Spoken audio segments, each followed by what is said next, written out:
So I'm going to talk about airways disease, and here are the cases.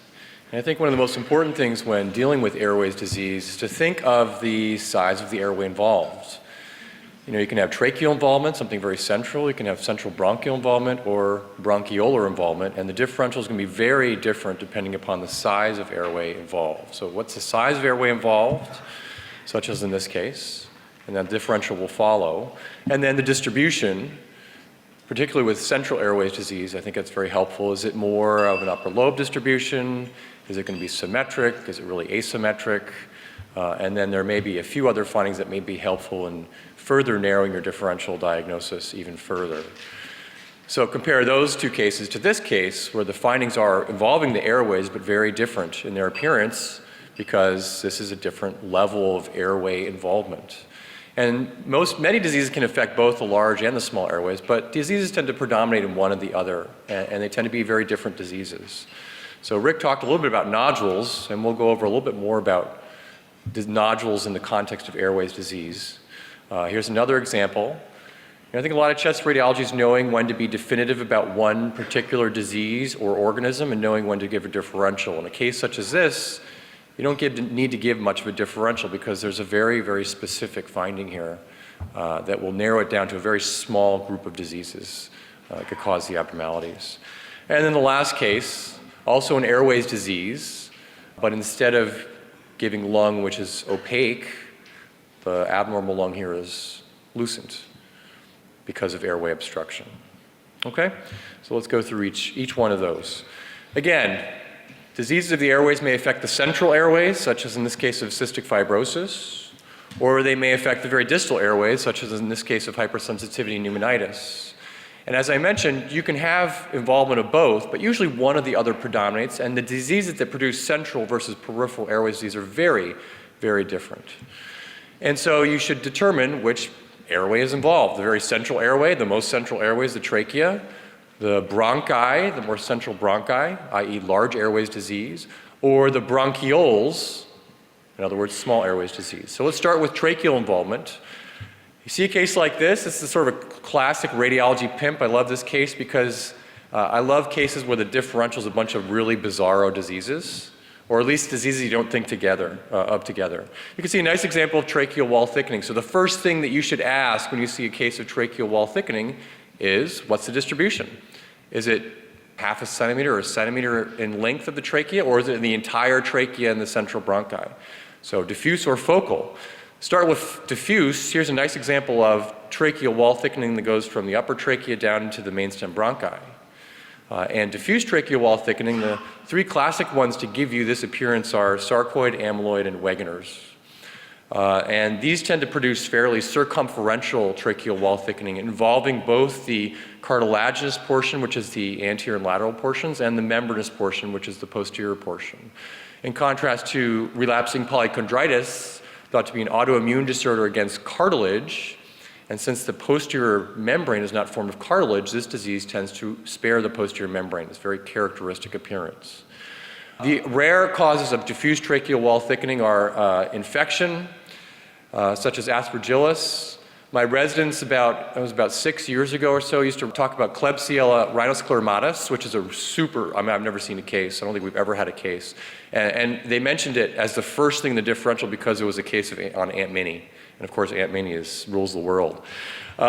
Inflammatory bowel disease, rarely. And then if you can say it, you could throw this in if you know anything about it. I practiced this for years and years before I could say it, tracheobronchopathy osteochondroplastica. So we see a case of tracheal wall thickening. We're going to want to know, is it diffuse or focal?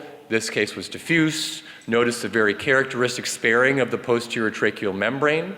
And that is going to be almost certainly a case of relapsing polychondritis because it has that typical distribution. There's no involvement of the posterior membrane. Here's an example of another disease that spares the posterior tracheal membrane. Notice there's not really any thickening back here, but the thickening is not only is it thick, but it's very nodular and very dense, i.e. calcified. And this is a case of tracheobronchopathy osteochondroplastica. I like to say it as many times as possible because it took so long to actually learn how to say it. Okay, to compare that to this case, which also was an example of diffuse tracheal wall thickening involving the central bronchi, but see how the posterior membrane in this case is involved. So that's not going to be relapsing polychondritis. That's going to be likely sarcoid, amyloid, or Wegener's. And then if you want to throw in some of those extra rare diseases like inflammatory bowel disease and infections, you could. But mainly those three you want to throw in, and that's a patient with amyloidosis of the airways. Now, if the tracheal wall thickening or narrowing is very focal, as it is in this case, you see this one focal area of very narrowed airway, and the airway above and below look normal, then it's a very different differential diagnosis. Mainly it's post-inflammatory and post-intubation strictures, essentially. Intubation by far most commonly, but you can see with other infections and radiation and occasionally Wegener's, which often produces more extensive tracheal abnormalities, may be more focal. You can think of other things, tumors of the trachea itself, like adenoid cystic or mucoepidermoid, or tumors outside the trachea, either invading in or compressing it, such as esophageal tumors. And then don't forget vascular rings as a cause of tracheal narrowing. So that's the trachea, pretty straightforward. Thickening or narrowing, determine if it's diffuse or focal, and then determine your differential based upon the distribution. What about the large airways disease? Here's a nice example on chest x-ray of bronchiectasis and bronchial inflammation.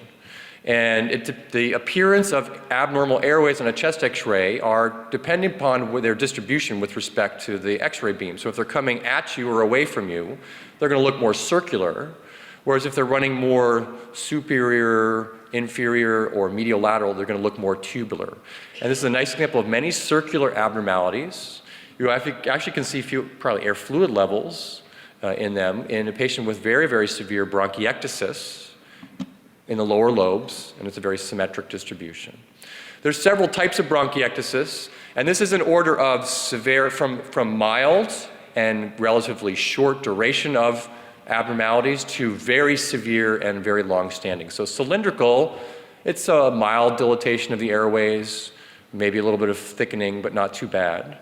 Varicose, where it starts to get more, the airways start to get more enlarged and start to have these kind of strictures intermixed with areas of dilatation. So this is a bit more chronic and a bit more severe.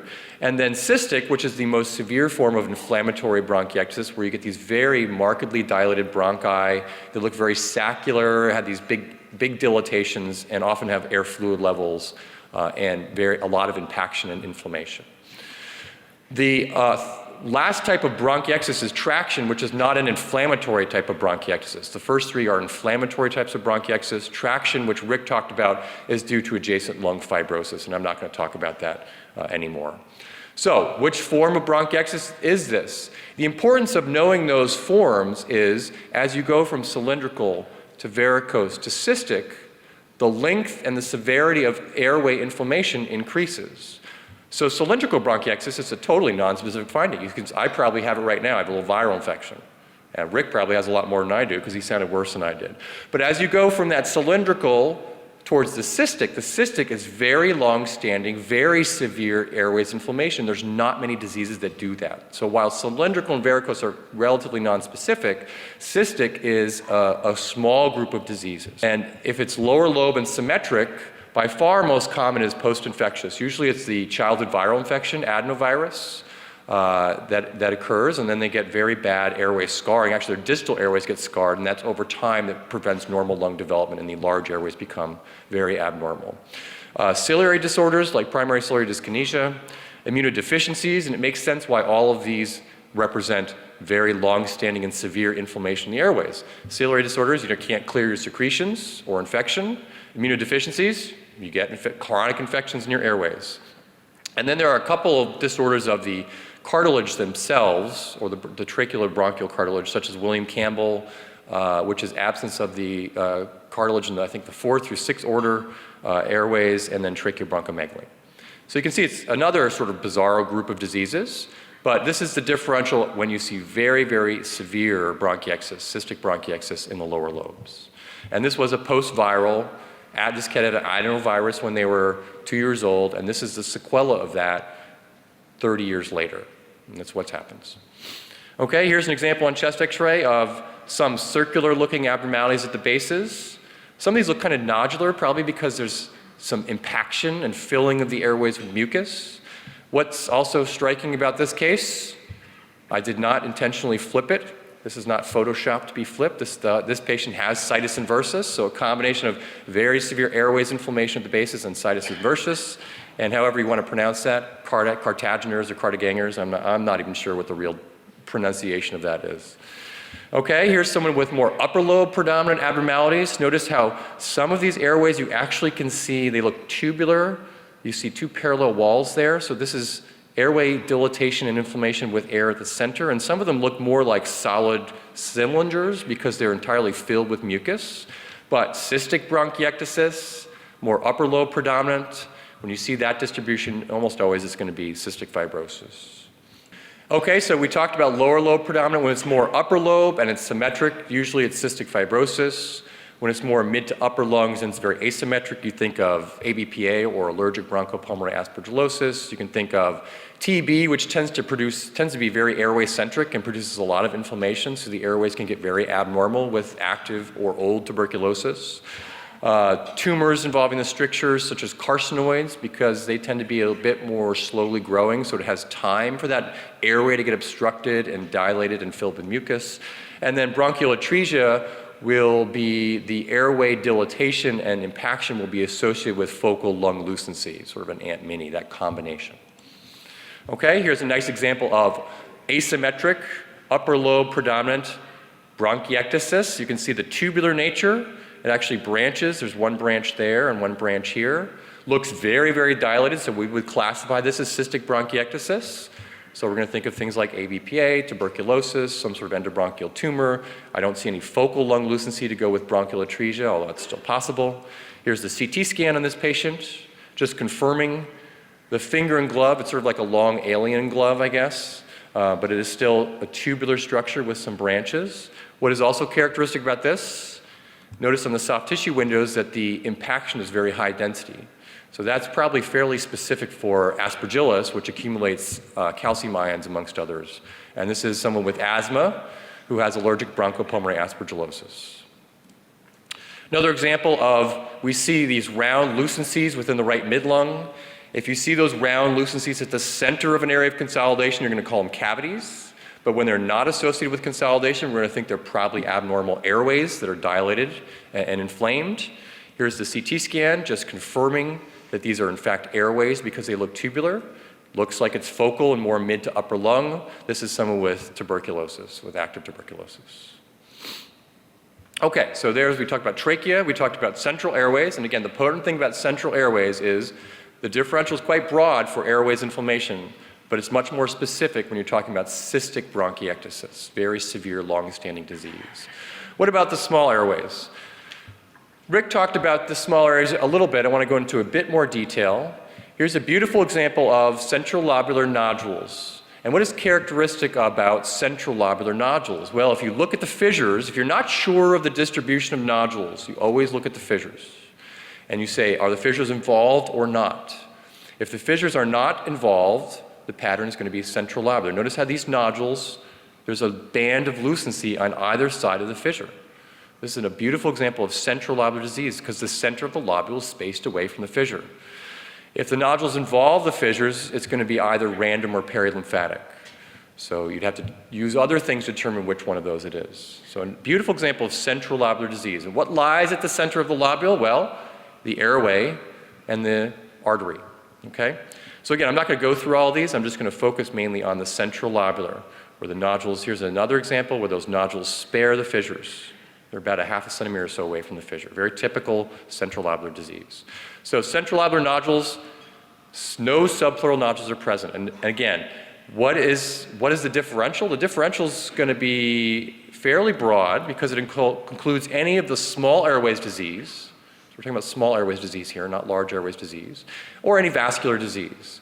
But you can even further narrow it down by density of the nodules. And this is the more detail I want to go into.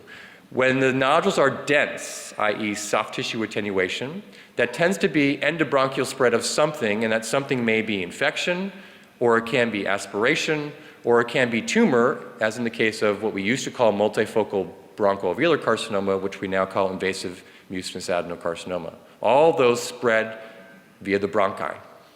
Okay? If the nodules are very ill-defined, i.e. ground glass opacity or GGO, it tends to be not endobronchial spread. It's inflammation surrounding the bronchioles. And diseases that do that, the most common two are hypersensitivity pneumonitis, because you inhale this organic antigen and you get inflammation surrounding the bronchiole, but not as much in the bronchiole. You get stuff filling those bronchioles. And respiratory bronchiolitis, a smoke-related lung disease where you inhale smoke and you get inflammation due to smoke inhalation. Very simple. And then don't forget vascular diseases. When am I going to think of a vascular, I have central lobular nodules, when am I going to think of a vascular disease? Mainly when it's symmetric or diffuse and the patient has acute symptoms. Edema, hemorrhage, things like that usually present in the acute setting, whereas hypersensitivity and respiratory bronchiolitis usually present in the chronic setting. And endobronchial spread is usually asymmetric or patchy or unilateral, whereas vascular diseases are going to be diffuse. So diffuse distribution, acute symptoms, think of a vascular cause as a possibility. Nice example of central lobular nodules, ground glass opacity. So this is not typical of bronchopneumonia. This is not typical of an invasive mucinous adenocarcinoma. This is much more typical. This patient had 6 months of cough. So we're going to think mainly hypersensitivity, and we're going to look for exposure, which you only see in about 50%. And we're going to ask about a smoking history to see if they may have respiratory bronchiolitis. Here's an example of the opposite of that. These nodules are, notice how they're focally in the right lower lobe, so they're not diffuse. And there's soft tissue attenuation. They're very dense. This is typical of endobronchial spread of infection, aspirated material, or if they had, say, a year of cough, then you would consider an invasive mucinous adenocarcinoma. Obviously, the infections and the aspirations have an acute onset, whereas the invasive mucinous adenocarcinoma is going to be more of a chronic process. And this was just a regular old bacterial bronchopneumonia. Okay, another example. A nice example of central lobular nodules. See how they spare the subpleural surfaces? Eventually, when these nodules get big, they're going to eventually touch the pleura, but they're going to start, the center of them are always away from the pleura. You can see this is another area where they touch the pleura just because it's so confluent, but the center of the nodules are always away from that. You see some in the left lung as well, but looks soft tissue attenuation, looks very patchy and heterogeneous. We're going to think endobronchial spread of infection, aspiration, or tumor if the patient has chronic symptoms. That was tuberculosis. Okay, here's another example. Notice in this area it's become very, very confluent, but in the areas which are not totally confluent, you see a nice example of central lobular nodules. That's about 1 centimeter away from the fissure. Here's a bigger one, which is about 1.5 centimeters or so away from the subpleural lung. Nice example of central lobular nodules, soft tissue attenuation. So we're thinking, infection, aspiration, but this patient had 9 months of cough and dyspnea and weight loss, and this was an invasive mucinous adenocarcinoma, or what we used to call multifocal BAC. Another finding which is very, very helpful in clinical practice is this finding, which Rick touched on briefly. This is a beautiful example of it. We see these branching, tubular, soft tissue attenuation things with nodules sort of along the courses of them. Notice how they are central lobular. How do I know? Because they are away from the subpleural surface.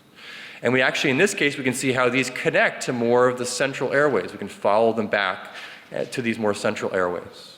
This is a nice example of both small and large airways disease in the same person.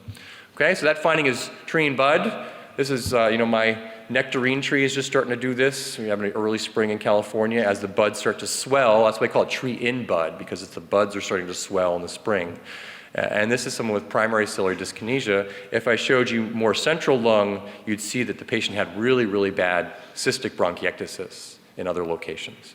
What's the importance of this sign? As Rick mentioned, almost always infection. It represents pus in the airways, filling up those small distal airways. Almost always infection or aspiration, but infection, and if you want to get a diagnosis, it's generally in the sputum because basically you've got infections filling your airways, so the sputum analysis is usually yields something.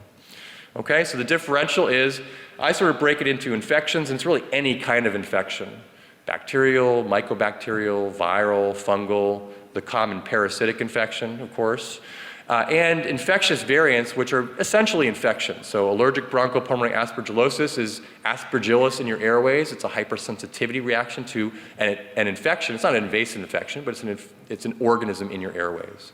Cystic fibrosis, Basically, you got infectious debris in your airways, you can't clear your secretions, and you get chronic infection in your airways. Ciliary dyskinesis. The cilia don't work, you can't clear infection, you have infection in the airways. Immunodeficiency, same thing, okay? So infectious and infectious variants, all the same. In most cases, in the infectious variants, other abnormalities will be present. In most of these cases, you have cystic bronchiectasis. Whereas in these cases, you may just have tree and bud and some central lobular nodules. That may be a distinguishing factor between these two. Okay, so here was one of our cases. Actually, a nice example of central lobular nodules, soft tissue attenuation. Notice how most of them spare the subpleural surfaces. This area has just gotten more confluent, looks kind of patchy and heterogeneous. And notice the tree and bud there in the left upper lobe anteriorly. That's almost certainly infection, although it's not specific with regards to the type of infection. This was an atypical mycobacterial infection. Okay, last pattern, and a very important one, is that of mosaic perfusion. Here's a patient with heterogeneous lung density. You have areas of lung which are lucent and areas of lung which are opaque. And the question you have to ask yourself when you see this heterogeneous lung density is the lucent lung abnormal, in which case the pattern is mosaic perfusion? Or is the opaque lung abnormal, in which case the pattern would be ground glass opacity? And how do we distinguish those two patterns? There's a few ways. So I'm going to show you all cases of mosaic perfusion where the lucent lung is abnormal. About half of lung density is due to blood flow. So if you reduce blood flow to areas of lung, it will get darker. That's the sort of theory behind mosaic perfusion and why it looks the way it looks. And that may be seen with vascular disease such as chronic PE, and it makes sense why they get decreased perfusion because you have vascular stenoses and occlusions. And you also may see it with airways disease, usually small airways disease, and what happens in that case is you get regional areas of hypoxia, and then you get reflex vasoconstriction in those areas, and the blood and the lung becomes dark because of that vasoconstriction. And that's by far more common. Airways disease is much more common. So we distinguish mosaic perfusion, lucent lung abnormal, from ground glass, opaque lung abnormal in several ways. One is mosaic perfusion tends to be very sharply demarcated from the lucent and the opaque lung are very sharply demarcated from one another. I tell my residents it's like you took a cookie cutter in the shape of a lobule or a few lobules and just chopped out a part of the lung and made it dark. The vessels may be different in the lucent versus the opaque lung. In mosaic perfusion, they tend to be smaller in the areas of lucent lung because they are abnormally perfused. The perfusion is decreased. If you see this finding, it's helpful. If there is small vessels in lucent lung, you can be pretty confident the lucent lung is abnormal. If you do not see the difference in vessel size, you sort of ignore this because you'll see cases of mosaic perfusion where the vessels are equal in lucent and opaque. And then air trapping. Air trapping is seen in patients with airways disease, obviously, not in patients with vascular disease. But if the lucent lung on the expiratory images stays lucent, then you know the lucent lung is due to mosaic perfusion. And not only do you know that, you know it's due to small airways disease. So here's examples of all that. Notice on the first one how geographic those areas of lucent lung are. So sharply demarcated between lucent and opaque. Very characteristic of mosaic perfusion, so the lucent lung is abnormal. This is someone with bronchiolitis obliterans or constrictor bronchiolitis. Okay, an example of vessel size discrepancy. Notice how in the lucent lung the vessels are much smaller than in the opaque lung. The opaque lung here is normal because all that blood is now being perfused in this area, and this is someone with chronic PE who has mosaic perfusion. And then lastly, you can see the tan arrows show an area of mosaic perfusion on the inspiration, and as they expire on the expiratory images, the lucent lung stays the same density. That's abnormal. On expiration, the lung should normally become more opaque. Here's an area of normal lung, the blue arrow, and on the expiratory image, that area becomes denser. That's normal, okay? So this is mosaic perfusion here, air trapping here, in someone with small airways disease, okay? Okay. So a beautiful example of mosaic perfusion, one of the best we have, very, very sharply demarcated areas of lucent lung. That means that the lucent lung is abnormal, and this is someone with constrictor bronchiolitis or bronchiolitis obliterans, where you basically get scarring of your small airways. You get fibrosis surrounding your small airways. It causes them to be obstructed. You get hypoxia distal to that, you get reflex vasoconstriction, and you get decreased lung density from that perfusional abnormality. This is also someone with mosaic perfusion, but they have other findings. Notice the lung density is heterogeneous. You have opaque and lucent. So we're going to say the loosened lung is abnormal. Why? Because they're pretty sharply demarcated from one another. But I'm also biased by this terrible bronchiectasis and inflammation in the airways. And this is pretty close to cystic, if not right there. And this is a patient with cystic fibrosis.